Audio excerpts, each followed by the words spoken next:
Salam dalam kasih Tuhan Yesus Kristus. Hari ini kita merayakan hari kematian Tuhan Yesus. Kita ditebus bukan dengan emas dan perak, tetapi dengan harga yang mahal, yaitu darah Yesus Kristus. Oleh sebab itu, mari ingat kasih-Nya, ingat kebaikan Tuhan, bersyukur kepada Tuhan, sebab Dia sangat baik dalam kehidupan kita semua. Haleluya!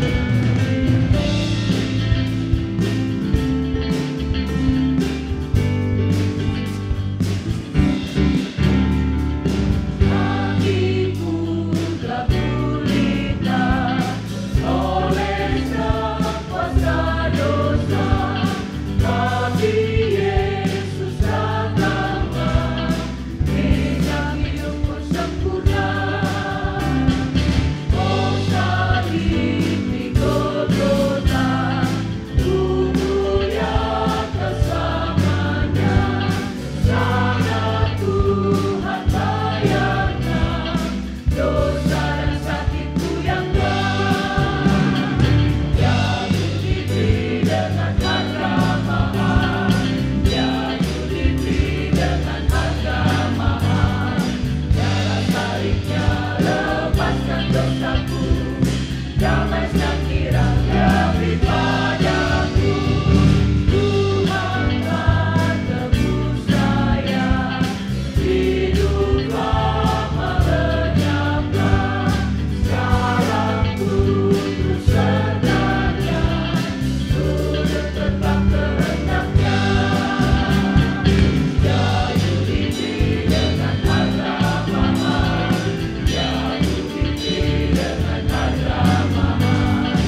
Tiada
Haleluya, puji Tuhan. Bapak, Ibu, dan saudara-saudara terkasih dalam Yesus Kristus, senang sekali saya dapat menjumpai lagi saudara-saudara pada hari ini, pada hari di mana kita bersama-sama merayakan kematian dari Tuhan Yesus. Kita merayakan karena kita bersyukur bahwa Yesus telah mati buat kita. Tanpa kematian Yesus, maka kita semua binasa. Haleluya. Yesus telah mengerjakan mujizat yang terbesar yang ada di atas muka bumi ini. Yaitu kita yang tadinya berdosa, kita menjadi layak di hadapan Allah. Itulah mujizat yang terbesar yang Yesus kerjakan dalam kehidupan kita sebagai orang percaya. Mujizat terbesar adalah tema yang diambil untuk ibadah kita pada hari ini. Dan kita tahu bersama bahwa dalam buku Kejadian dikatakan bahwa pada saat manusia diciptakan, maka Allah ciptakan manusia menurut gambar dan rupa Allah. Maka manusia serupa dengan Allah dan manusia pun dilingkupi dengan kemuliaan Allah. Tetapi sejak manusia jatuh ke dalam dosa, maka kemuliaan itu hilang. Dan karena itulah maka seluruh manusia juga telah jatuh ke dalam dosa bersama dengan Adam. Paulus dalam buku atau suratnya kepada jemaat di Roma mengatakan bahwa semua orang berada di bawah kuasa dosa. Semua orang berada di bawah kuasa dosa. Artinya bahwa semua manusia diperbudak oleh dosa. Dan kita pun takluk oleh dosa. Dalam surat Roma pasal ketiga ayat yang ke-10. Seperti ada tertulis, tidak ada yang benar, seorang pun tidak. Tidak ada yang benar di bawah muka bumi ini. Semua orang berdosa. Tidak ada yang benar, seorang pun tidak. Ini adalah yang Rasul Paulus katakan. Dan manusia tidak mempunyai kemampuan untuk menjadikan hidupnya benar di hadapan Allah. Manusia mungkin di antara sesama kita bisa kelihatan baik, kita bisa kelihatan suci, kita bisa kelihatan tidak bersalah, tetapi di hadapan Allah manusia tidak bisa menyembunyikan dosa yang ada pada manusia, pada dirinya, pada hidupnya. Itulah yang Paulus katakan. Jadi tidak ada seorang pun yang benar. Semua berdosa. Manusia berusaha menutupi pelanggaran yang dilakukannya. Seolah-olah dia berbuat baik. Tetapi di mata Allah, Allah bisa melihat sampai kedalaman hati yang paling dalam. Dan semua manusia berdosa. Dalam Mazmur, pemazmur berkata, bagaimana manusia dapat berbuat baik kalau dalam dirinya tidak ada kebaikan. Jadi pada dasarnya dalam diri manusia tidak ada kebaikan. Sehingga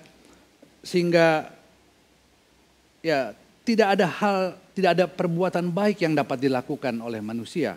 Itu yang pemazmur katakan, hanya Allah yang baik dan hanya Allah yang berbuat baik. Kemudian Rasul Paulus juga mengatakan bahwa semua manusia telah menyeleweng, keluar dari jalan Allah. Dan karena itu semua manusia telah berdosa. Ya. Jalan Allah, kalau saya ingat di dalam pada saat sekolah minggu ada satu lagu yang liriknya, di dalam dunia ada dua jalan. Jalan yang lebar dan jalan yang sempit. Jalan yang lebar menuju ke neraka, tetapi jalan yang sempit menuju pada sorga. Tidak banyak orang yang senang di jalan yang sempit. Sebab itu Rasul Paulus katakan banyak orang yang telah menyeleweng dan keluar dari jalan Allah. Tapi biarlah kita sebagai orang percaya, kita mau tetap hidup sesuai dengan jalan Allah. Jangan kita hidup jauh dari Allah karena ada penghukuman kalau kita hidup jauh dari Allah. Rasul Paulus dalam suratan Roma pasal 6 ayat ke-23,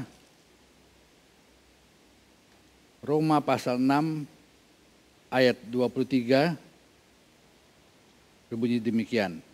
Sebab upah dosa ialah maut, tetapi karunia Allah ialah hidup yang kekal dalam Kristus Yesus Tuhan kita. Upah dosa adalah maut. Jadi ada hukuman terhadap orang yang berdosa. Itulah maut. Dan maut di sini selalu maut diidentikan dengan kematian. Dan apa yang dimaksud dengan maut adalah bisa berupa kematian jasmani, bisa pula berarti kematian rohani. Jadi maut adalah atau kematian itu adalah upah dari kalau seseorang melakukan perbuatan dosa. Upahnya maut. Dan maut itu atau kematian itu sekali lagi saya katakan bisa berupa kematian jasmani, tetapi juga bisa berarti kematian rohani. Dan kalau kita membaca dalam 1 Tawarikh pasal 10 ayat 13 dan 14. Demikianlah Saul mati karena perbuatannya yang tidak setia terhadap Tuhan. Oleh karena ia tidak berpegang pada firman Tuhan dan juga karena ia telah minta petunjuk dari arwah dan tidak meminta petunjuk Tuhan. Sebab itu Tuhan membunuh dia dan menyerahkan jabatan raja itu pada Daud bin Isai. Jadi jelas di sini dikatakan bahwa Saul tidak atau di sana tidak berpegang pada firman Tuhan. Saul tidak minta petunjuk Tuhan. Dan karena dosa itu, maka di sini dikatakan Tuhan membunuh Saul. Jadi upah dari dosa adalah maut dan bisa berupa kematian secara jasmani. Tapi kematian atau upah dosa atau maut itu bisa juga berupa kematian rohani.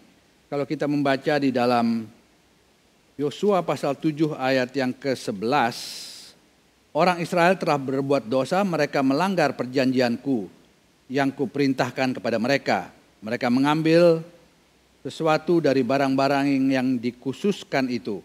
Mereka mencurinya, mereka menyembunyikannya, dan mereka menaruhnya di antara barang-barangnya. Sebab itu orang Israel tidak dapat bertahan menghadapi musuhnya. Mereka membelakangi musuhnya. Sebab mereka itu pun dikhususkan untuk ditumpas. Aku tidak akan menyertai kamu lagi. Jika barang-barang yang dikhususkan itu tidak kamu punahkan dari tengah-tengahmu, dan seterusnya. Apa yang saya mau katakan adalah di sini tertulis bahwa umat atau orang Israel telah melanggar perjanjian Allah, dan sebagai akibatnya dari dosa melanggar perjanjian Allah itu, maka dikatakan bahwa bangsa Israel tidak dapat bertahan menghadapi musuhnya. Mereka atau bangsa Israel mengalami kekalahan, dan ini disebabkan karena Allah tidak lagi menyertai mereka. Allah tidak menyertai mereka. Mereka terpisah dari Allah. Jadi kematian rohani juga berbicara mengenai orang-orang yang berdosa yang hidupnya terpisah dari Allah.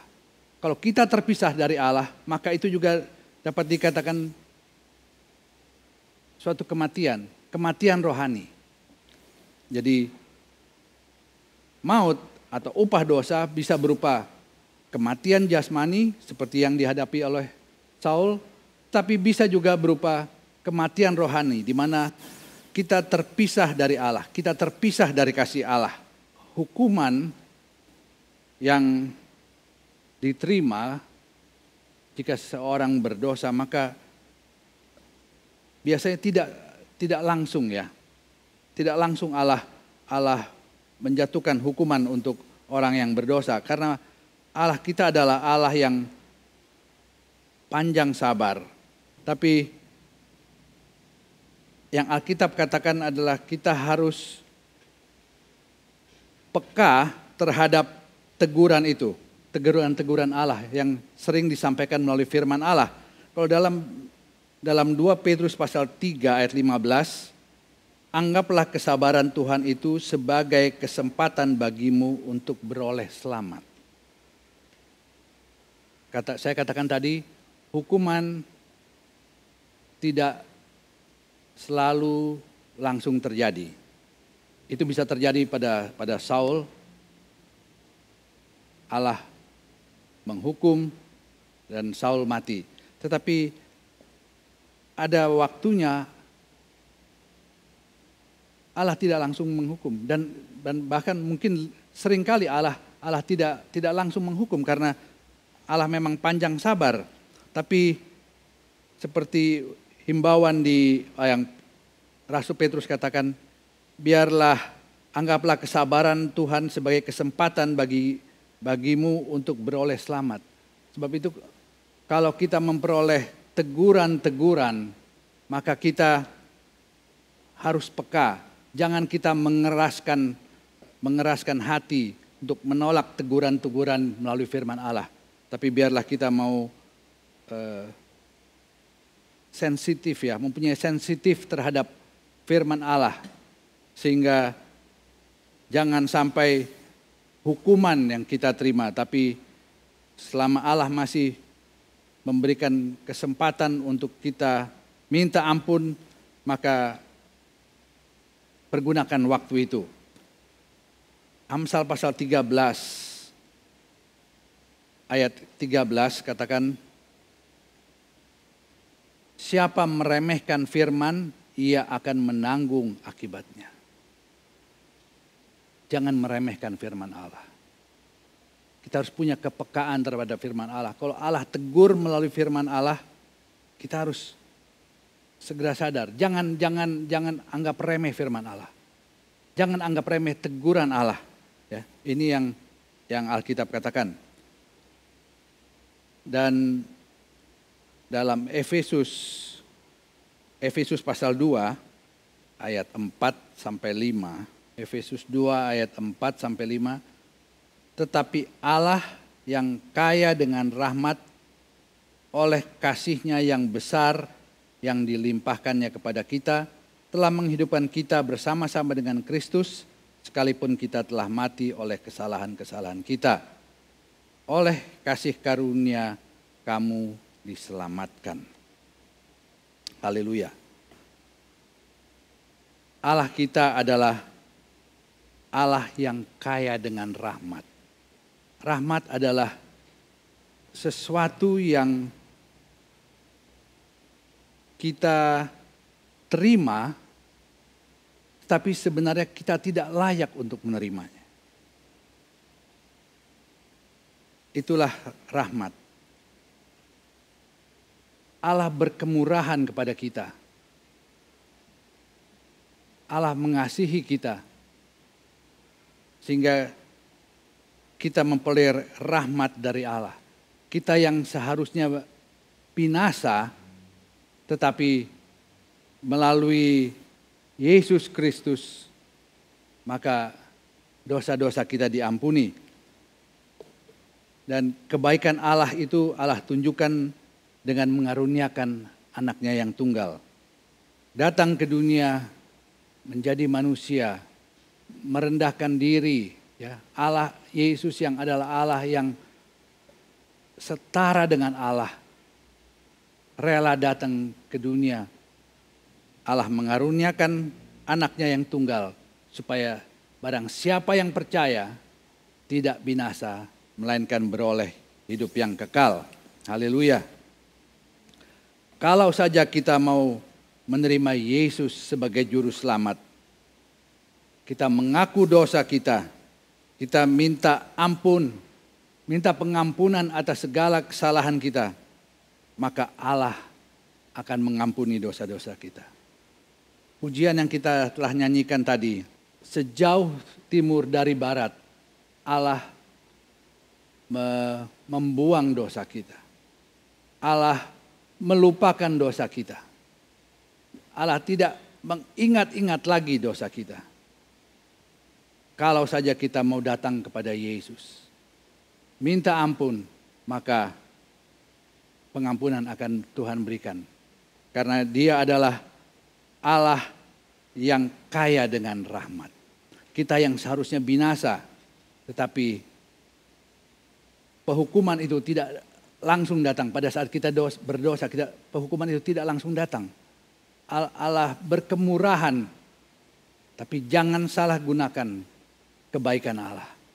Jangan salah gunakan cinta Allah yang begitu besar kepada kita. Ya.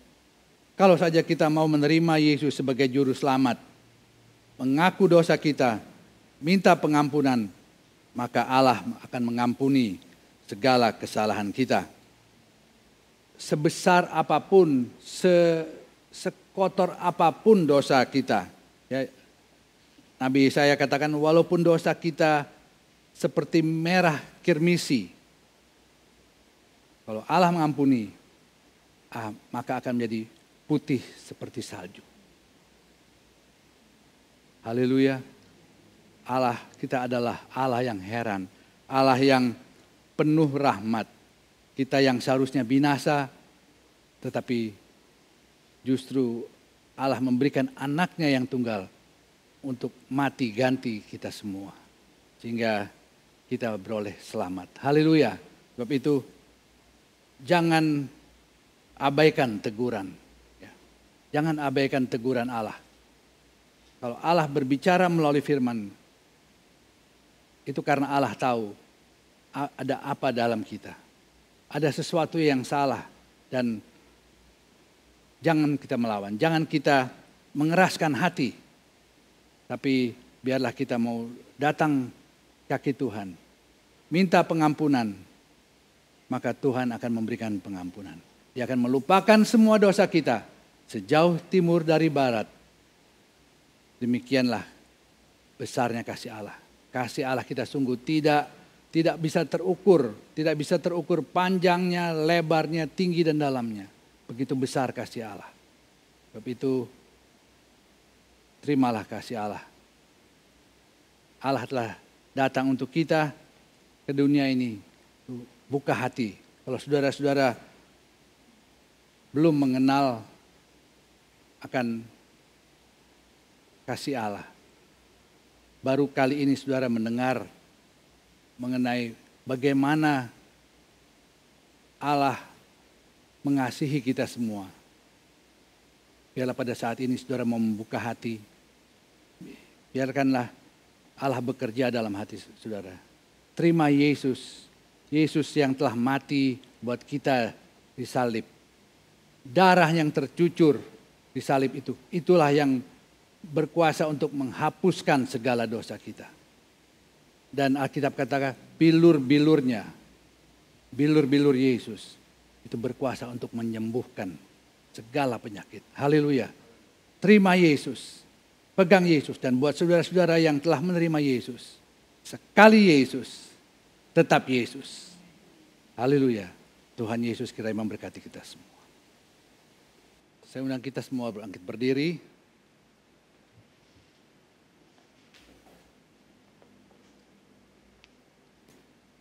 Kita akan berdoa sebelum kita menerima roti dan anggur. Dan saya yakin saudara-saudara juga sudah persiapkan roti dan anggur. Saya harap juga saudara-saudara yang menyaksikan sama-sama berdiri, kita akan terlebih dahulu berdoa bersama-sama. Bapa Allah kami yang ada dalam sorga, kami datang kepadamu Tuhan Yesus pada saat ini. Bentar lagi kita akan mengambil bagian dalam perjamuan Tuhan. Tuhan kami mohon kiranya Kau mau menguduskan kami semua Tuhan. Baik kami yang ada di tempat ini maupun saudara-saudara yang berada di rumah masing-masing Tuhan. Menguduskan kami supaya kami layak menerima tubuh-Mu dan darah-Mu yang telah Kau korbankan untuk kami Tuhan. Sungguh kami tidak bisa membalas segala kebaikan yang telah Kau nyatakan dalam kehidupan kami. Tapi itu Tuhan, biarlah kami mau menghargai tubuh dan darah Yesus yang berkuasa. Terima kasih Tuhan Yesus. Terima kasih sekali lagi layakkan kami untuk mengambil bagian dalam perjamuan ini. Supaya dalam perjamuan ini kami diberkati, kami memperoleh kekuatan, kami memperoleh kesehatan. Dan bukan kutuk yang kami terima, tapi berkat yang kami terima. Terima kasih Tuhan Yesus. Dalam nama Tuhan Yesus Kristus kami telah berdoa. Haleluya. Amin. Kita bersama-sama akan menyanyikan satu pujian. Dia Yesus telah mati bagiku, dan nanti roti dan anggur akan dibagi-bagikan. Dan saudara-saudara di rumah juga silahkan membagikan roti dan anggur.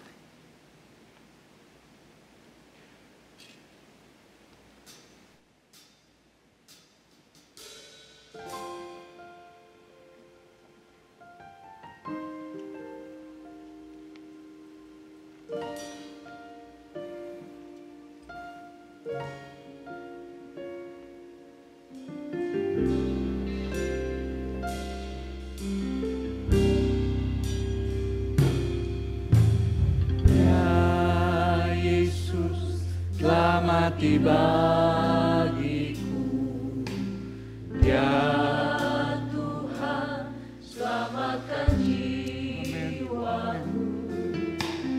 Bagi Dia pujianku, tak dapat ku balas kasih-Nya.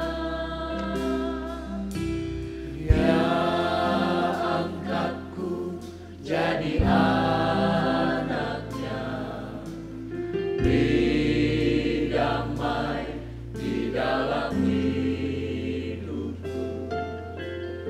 Bagi Dia sembahku, hanya Dia segalanya bagiku.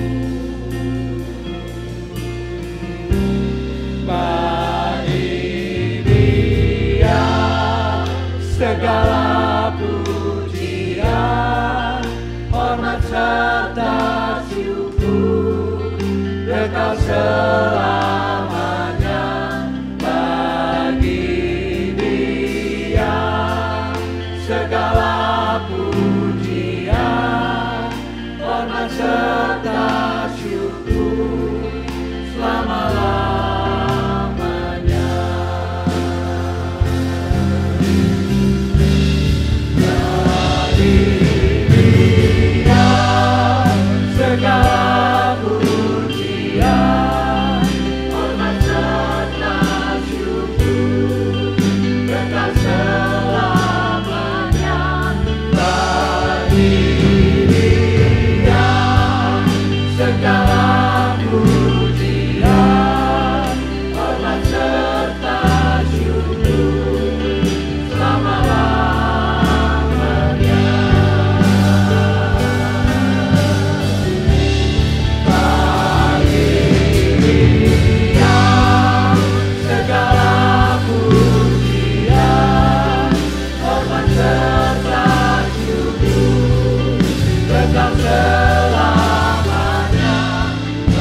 sebelum kita makan roti yang adalah lambang dari tubuh Yesus, saya akan membacakan ayat dari Alkitab. Roti di tangan kanan kita. Sebab apa yang telah kuteruskan kepadamu telah aku terima dari Tuhan, yaitu bahwa Tuhan Yesus pada malam waktu ia diserahkan mengambil roti, dan sesudah itu ia mengucap syukur atasnya. Ia memecah-mecahkannya dan berkata, "Inilah tubuhku yang diserahkan bagimu. Perbuatlah ini menjadi peringatan akan aku." Mari bersama-sama kita makan.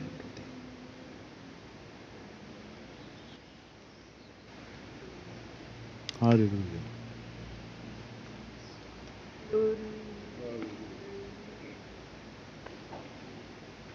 Haleluya. Haleluya. Haleluya. Anggur di tangan kanan kita. Saya akan bacakan ayat dari Alkitab. Demikian juga ia mengambil cawan sesudah makan, lalu berkata, "Cawan ini adalah perjanjian baru yang dimeteraikan oleh darahku. Perbuatlah ini setiap kali kamu meminumnya, menjadi peringatan akan daku. Sebab setiap kali kamu makan roti ini dan minum cawan ini, kamu memberitakan kematian Tuhan sampai ia datang." Haleluya. Sama-sama kita minum dalam nama Tuhan Yesus Kristus.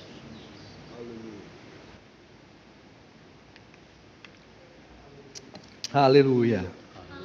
Haleluya. Haleluya. Haleluya. Haleluya Yesus. Haleluya. Haleluya. Terima kasih Tuhan Yesus. Terima kasih buat pengorbananmu di kayu salib. Dan melalui pengorbananmu, dosa-dosa kami diampuni.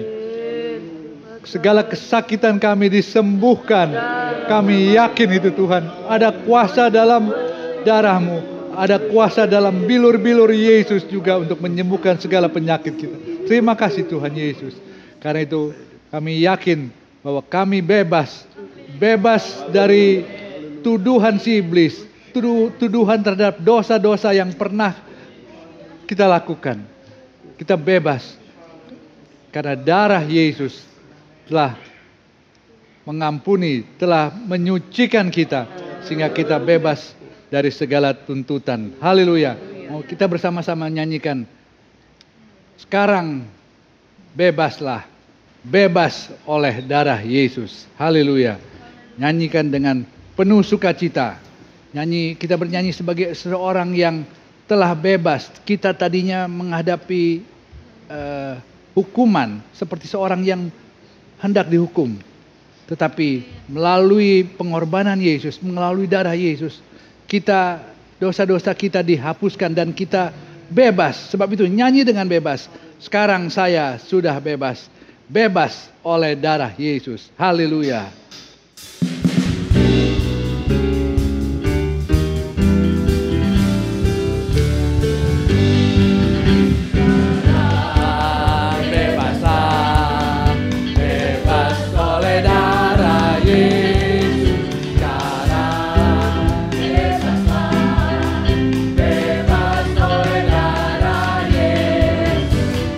Sucikan setiap jiwa, dia hapus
bersama-sama kita berdoa.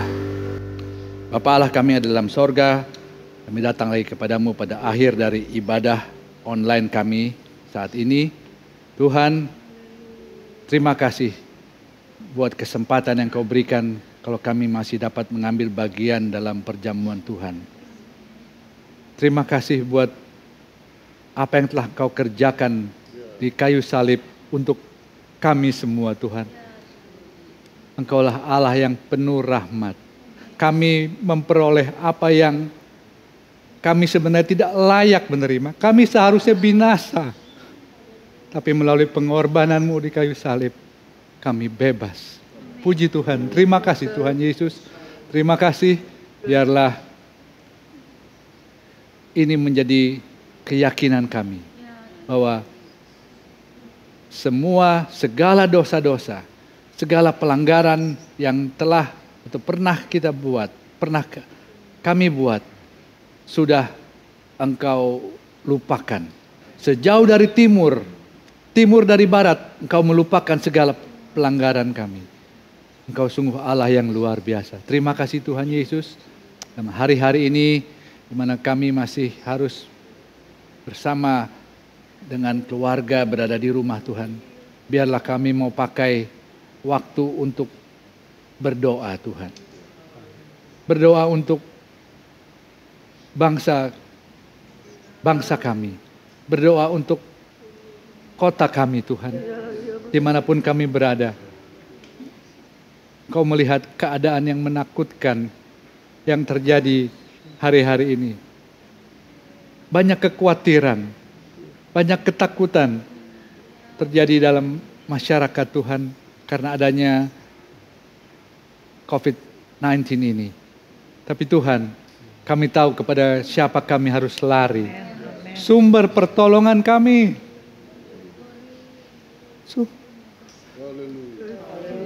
Tuhan, kekuatan kami, penolong kami satu-satunya. Haleluya. Engkau berkuasa Tuhan. Engkau berkuasa untuk mengatasi, untuk kami bisa mengatasi kekhawatiran Tuhan. Ada jaminan kalau kami hidup dalam Engkau. Pemeliharaanmu, penjagaanmu, kesehatan Kau berikan.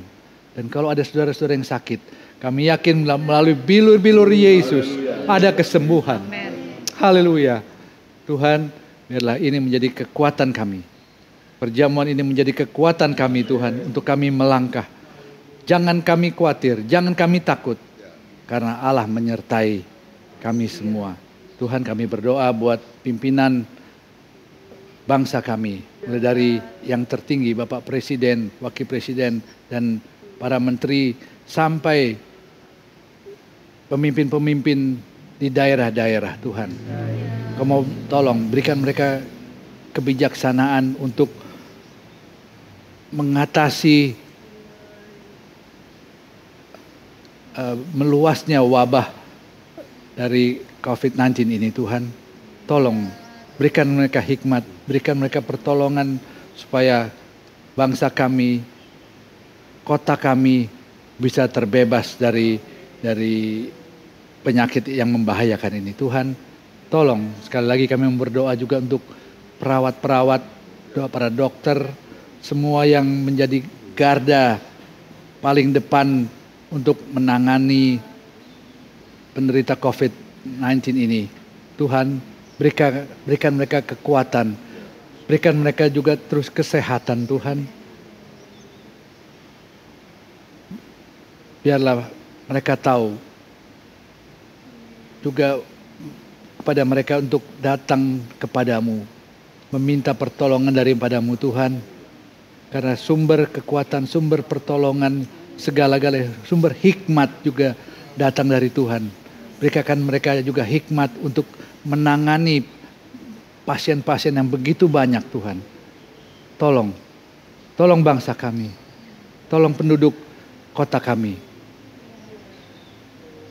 Kami tidak bisa lari kepada siapa-siapa, hanya kepada Tuhan datang sumber pertolongan kami. Terima kasih Tuhan Yesus, dan kami akan selesaikan ibadah online ini Oleh sebab itu saudara-saudara,